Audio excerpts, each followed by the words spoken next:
welcome to the MindSet podcast on the Paddle and Fin Network. I'm your host, Chris Lipka, and today's guest we have Ewing Minor, the recent winner of the Hobie event. How you doing today, man? I'm doing pretty good. Got a little bit of fishing in after class today, so it's been a pretty nice day. Late February in East Tennessee, and it was in the 70s by the middle of the day, so can't complain. Oh, that's awesome. Yeah, I'm up in Illinois. We've had, I think, 60 yesterday, which is unseasonably warm for right now. We're normally under ice. But, I mean, so I want to have you on, obviously, because you went down and won the Hobie event, which was amazing. And I was reading your post on how the first day was absolutely the best day you've ever had, and then the second day you kind of had to work for those fish. But do you want to kind of go into how you prepared for that event going into it? Yeah, absolutely. So going into that event, as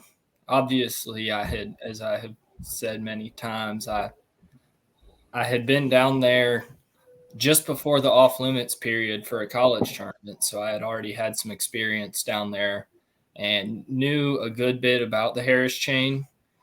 So I saw on the launches that Lake Yale was in play. So I decided I'd practice there since I was the least familiar with it. It's not directly attached to the chain. That's kind of the oddball. Yeah. And I had one day of practice because being a college student, I can't just go ditch classes for several days, especially with as many tournaments as I fish. Sometimes it gets a little tight with attendance, but yeah, I went down there with my one day of practice. I went to Yale and I found a good bite on shell, but I just wasn't seeing the size that I knew it would take to win. I figured I could probably cut a check there if everything went right, but I went into kind of some history from the college tournament, the best thing that we found during practice. And some people called them really good off of that during the tournament. It was a popular place. And I went into it knowing that during the kayak tournament. I was like, I might have to fish around a lot of people, but that's kind of what you got to do sometimes. Yeah. And So, that's go ahead. with the new rules going into place, I mean, how did that change anything, or you kind of just did it not affect you at all, or With the communication and everything. Yeah.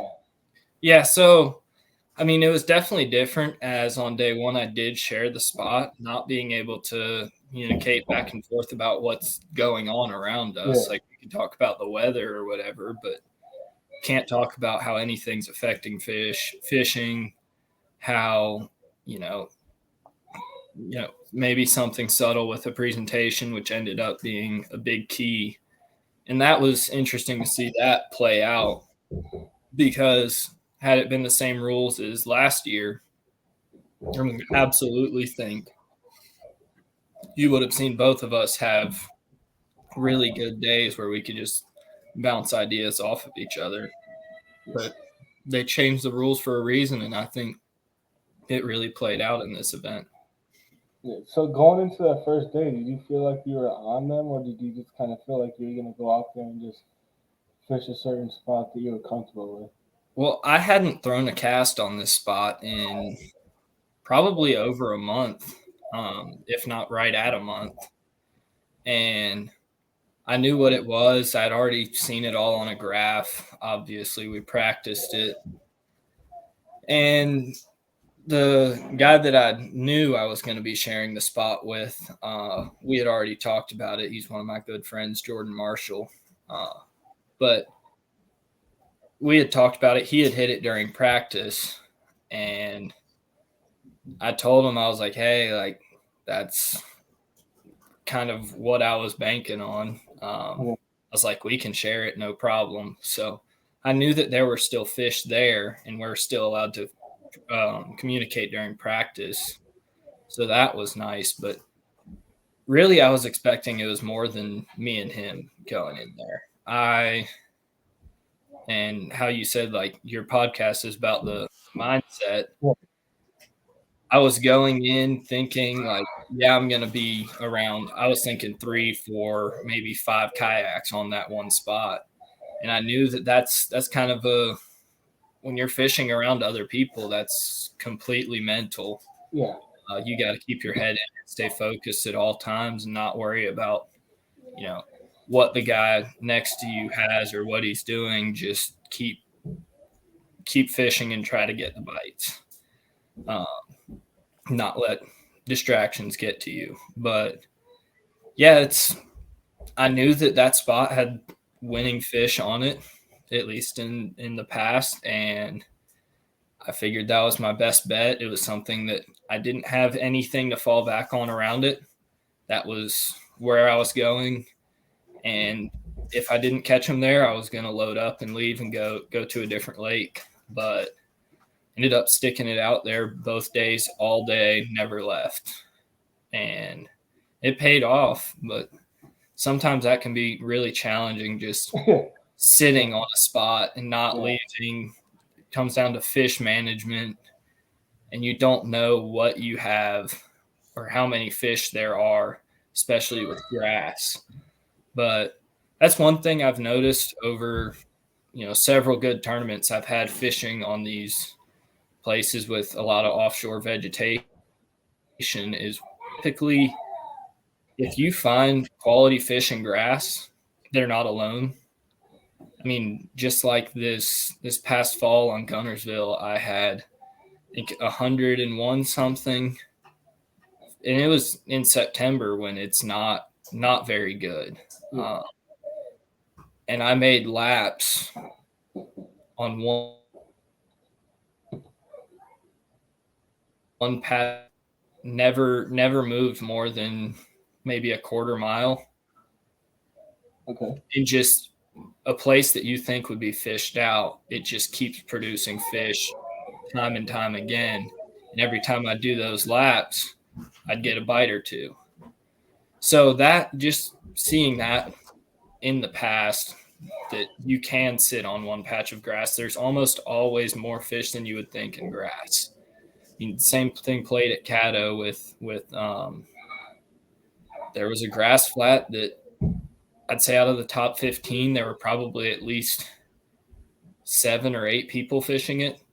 And it's unbelievable how many fish will live in it. It's just so full of life. And you can't be afraid to sit in one spot. It's happened I don't know how many times in this series or any tournament where someone sits on one spot the entire tournament, doesn't multi-day tournaments, even 3-day tournaments sitting. Yeah, I have yet to find that spot in any tournament. Well, the thing is, you could have come across it and caught maybe one solid fish. Yeah. You don't stay there to see if there's more fish. You're just going to keep on going down and covering water. Yeah, I get what you're saying. Because sometimes it doesn't, it's not always you make 5 or 6 casts and get another bite. It could be 30 minutes between bites, but they're good fish when you do get them. So how do you have that mindset to keep fishing there in that one spot, knowing, or is it just kind of sticking it out and hoping that you're right? It's really just history and confidence in doing it. I've had a lot of good tournaments not moving far. Okay. And that's one thing that coming from, I grew up fishing in a kayak that kind of teaches you to fish small, but then I get in a bass boat and all I want to do is run and gun and that's what a lot of people say. And just run around like a chicken with my head cut off. And kayak fishing kind of brought me, getting bigger into it, brought me back to that, like, okay, like almost anywhere in the country, tournaments can be won without moving more than half a mile. And the same thing applied with the college tournament. It might have not been the same stretch of grass, but we went up and down. It was, probably 150-yard stretch, but still not very far for 2 days, back and forth, fishing the same stuff over and over again. And maybe could be you catch 2 and 30 minutes, but then you go an hour without a bite. But when we got bites, they were quality. So that also helps with going back into a tournament on the Harris chain, knowing you can really lean on these fish. Yeah. They get extremely concentrated. So how did that first day go where you had that amazing over 100 inches day? Like, Well, it was, was it all? Was there like a period where you caught a lot of those good fish, or was it kind of a grind all day? I caught a bunch early, and it was lights out from, I mean, basically third or fourth cast until I had 95, 96 inches that I just every 5, 10 minutes I'd catch a fish. Sometimes I'd go 15 minutes, but it was fairly steady and they were quality fish. And that just, set me up to have a good day. Is having a great start. I had what my goal was for the day by 8:30, 9 o'clock. So, And so you started with a pretty good day then, yeah, and kind of I had escalated from there. I broke 95 inches very early on, but I had a bunch of people launch with me, and they all, every single person that launched with me saw where I went fishing. So that's, I had never, I don't think before this, I had a tournament where I was able to submit fish and held them and kind of sandbagged. But I still submitted some fish, so it's not people see zero down there, one for family members and friends watching back home. I don't want them to think that, oh, he doesn't have anything. And I had 4 solid fish up on the leaderboard, made it so I was sitting just out of it where if I submitted a fish, it would put me in it, but people that are checking the leaderboard won't see my name on top and think, oh, I saw him fishing over in this lake. Not that most people that I have run into in kayak fishing have been, extremely respectful about other people's water. And I haven't really had any issues. It's kind of, if you started there and you're still there, you can, it's kind of yours for the keeping. But that was just thinking about, should I submit my fish? Because at any point, if I had submitted a 5th fish, I would have been in the lead. And I didn't want that with so many people around me. Yeah. So after having that day one the way you did you think that there would be more pressure on day two, or did you think that you were gonna kind of have that spot to yourself out of respect for what you did? I mean, I assumed I would have it to myself out of respect from other fishermen out there, but you never know. You always hear that story of, oh, someone showed up and beat me to my hole and wouldn't leave it, but I haven't had that experience yet. So far, it's been, people know, hey, this guy's in contention to win. And usually, if you have a good shot at a check, you're going to keep doing what you're doing. You're not going to try to hop on someone else's stuff. So people that are, going out and trying to salvage some points will really give you respect and stay off of whatever you're targeting, just because they don't want to mess you up. And I'm the same way. When if I have a bad day one, I try to stay as much out of the way of people that are really in contention. Yeah. So yeah, I mean that's good though because I've always fished on the local scene. I haven't fished a big tournament yet. I'm Mm-hmm. hoping to get one either this year or next year. Get into one. Being in Illinois, they don't really come our way too much. And I mean, I don't blame you. The water's crap out here. A 2 pounder is a big fish for us, man. Mm-hmm. But so going into day two, obviously you knew you had a good chance of winning, but you said, from what I've seen, you said you kind of had a bit of a struggle day two versus Yeah, the kind definitely. of epic day that you had on day one.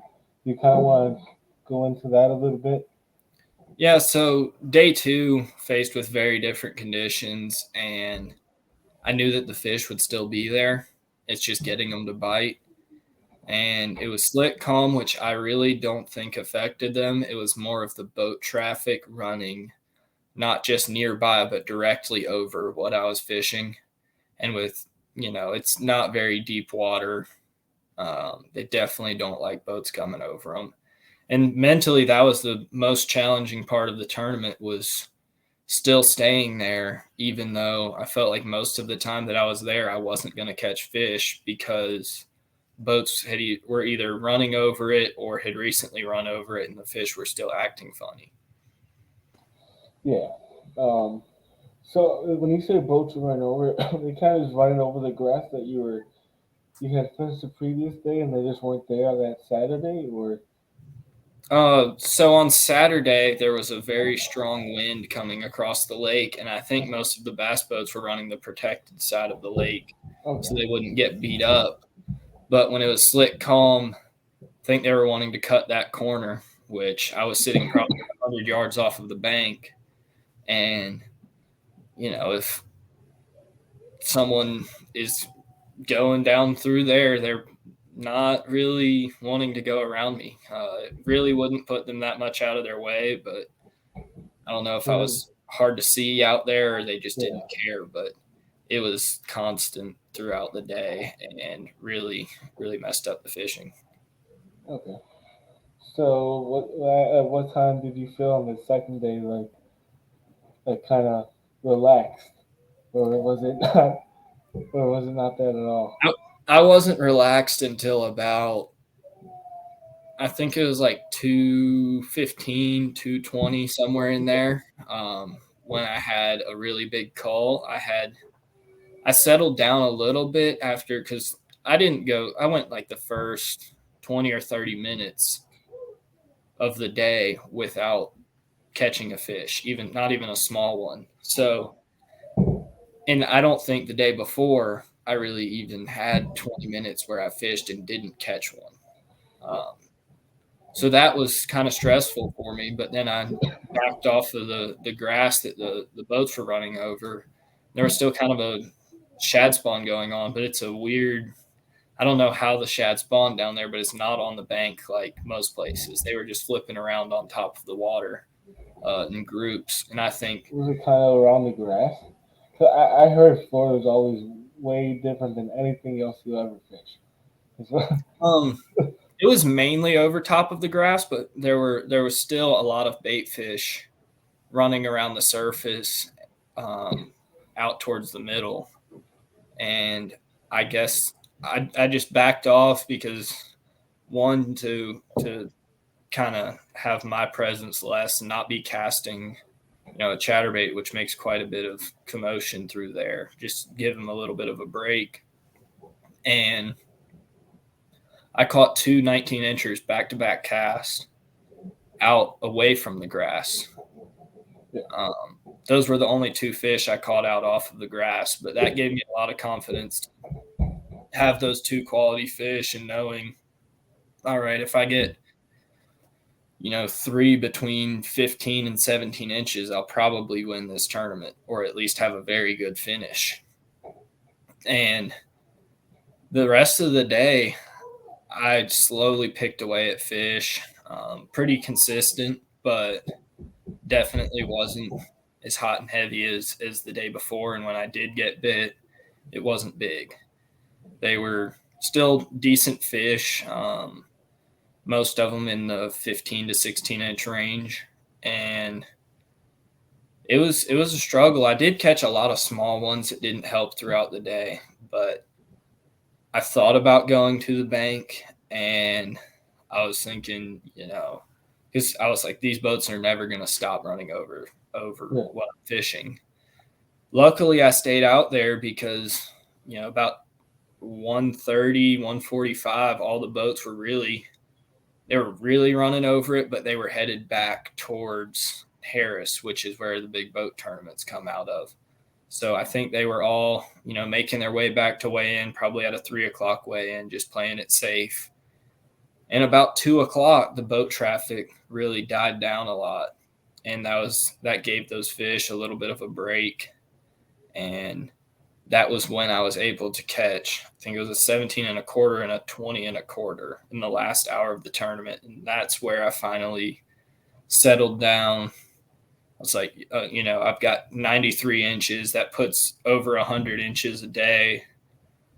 So, Justin, who was in second with 99 and 3/4 on day one, he would have to have over 100 inches in order to beat me. So that made me feel pretty comfortable that I was going to win at that point in time. Okay. So, you covered the tournament. How did it feel knowing that you won? Another one, because I see all the trophies out. Yeah. I mean, it was just as good of a feeling as the first one. I'd say Broken Bow is really the one that what meant the most, because going into Hartwell, I was on a hot streak. I was doing better. I had just gotten second in the previous kayak event I fished, won that one. So then Harris Chain, that win, which this time I had already had 2 good events out of a bass boat on that same lake or same chain of lakes the month before. So I was already feeling good going into the tournament, whereas Broken Bow was my worst kayak tournament finish ever. Was the BOS, the regular season in the spring of last year on Eufaula. I had 1 12-incher, and that was it. That was the only bass I caught during the tournament.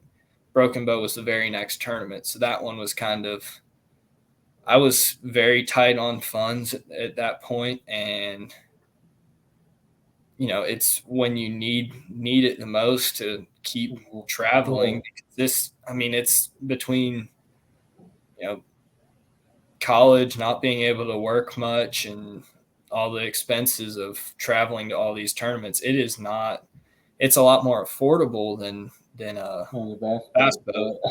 It still costs money. It still costs quite a bit of money to travel to these tournaments, and that was kind of when I was down in the dumps. I'd fished 3 tournaments, and from my previous year, I didn't have a bad tournament until the TOC, which really wasn't even that bad of an event. So I was really kind of, like, am I going to catch them this good again before that event? And to go and win one after your worst event ever that was really meaningful. Yeah. So, but still, like, when you're up on stage, and even at Harris Chain, when I was sitting there waiting as they were going up the list, I heard, because when the leaderboard went down, Justin Largan was in 4th or 5th place. We're in the top 3, and they call Adam Reiser at 3rd. And I was like, all right, did something happen here?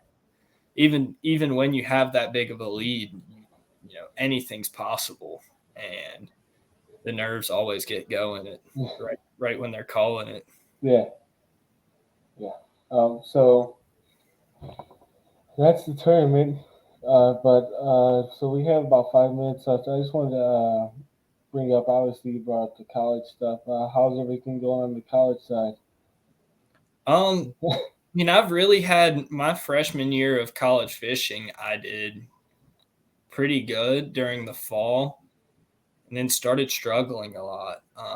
When I started having really good kayak tournaments, I started struggling more out of the bass boat, which was strange to me because I've always fished out of both my whole life. But now this season, in a boat that I'm comfortable with electronics I'm comfortable with, and it's my roommate's boat that we're fishing out of. So I'm always going out in it and just being comfortable with the tool you're using. Yeah. It's just like if you go to a tournament and you're using someone else's rods, you don't know what's going on. It takes you a while to acclimate. So that really has me feeling a lot better about this upcoming season. And I mean, the schedule for the Bassmaster College Series is pretty good for how I like to fish. The Cherokee tournament, which is, I mean, I could walk to Cherokee and I could be there in 5 minutes on foot. And that's the one I'm the most nervous about, just because, I mean, when I first got to school here, I'm a junior now. My freshman year, I loved that lake, went there all the time. And now it's still producing good bags, but I've kind of lost track of what the fish are doing. They've changed a lot. And really, I mean, it's at the end of this month, that tournament. So I have a month to figure out what they're doing along with all the other tournaments I'm fishing. Yeah. After that, we're going to the James River, which I haven't spent a ton of time out there, but I've probably fished it, 15 or 20 times since I was in high school. Growing up in Central Virginia, we had a few tournaments out there, went fun fishing with friends because it's an incredible fishery. But I grew up fishing another tidal river, which I was just going there every chance I could get. Once I got my driver's license during the summer, I was going 2-3 times a week, and I'm very comfortable on tidal waters.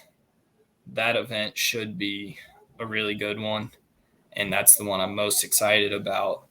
But we're fishing for points, so we did good at Harris Chain. We've got to catch them on Cherokee to make it to that one. And the last one will be tough, but it's the Red River. I like really tough tournaments. Yeah. I've always done, or historically done, pretty good in them as long as they're in the spring. I struggle a lot in the fall. That's just something I haven't really gotten a grip of, but I'm looking forward to that event. The weights are going to be low, but it's you versus the fish, always. It's if you can catch what lives in there, it's a good thing. Yep. So before we wrap it up, I just want to give you a chance to shout out sponsors and stuff like that. Yeah, so always got to thank Dugout.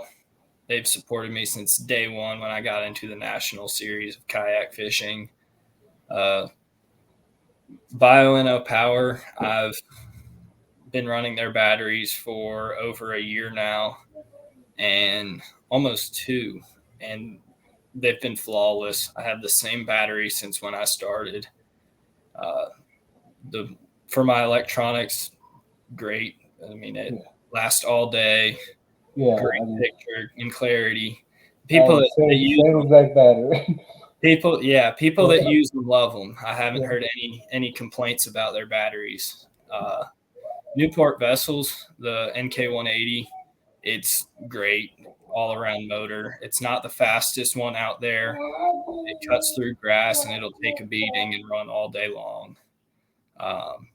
Seagar fluorocarbon, been using their stuff for, as long as I've been bass fishing, and they have a deal with our college team and take great care of us. So always thankful for them, as well as Z-Man. That's what I caught them on at the Harris Chain, that jackhammer. Revo sunglasses. I don't walk outside without sunglasses on. They're the most comfortable I've found, and they have crystal clear lenses. So yeah. That's it. All right, man. Well, I appreciate you coming on and sharing the mindset of what you went through the one practice days and the 2 tournament days. And I wish you nothing but the best of luck, man. Yep. Thank you. Thanks for having me. No problem. Have a good day. Have a good rest of the night, man.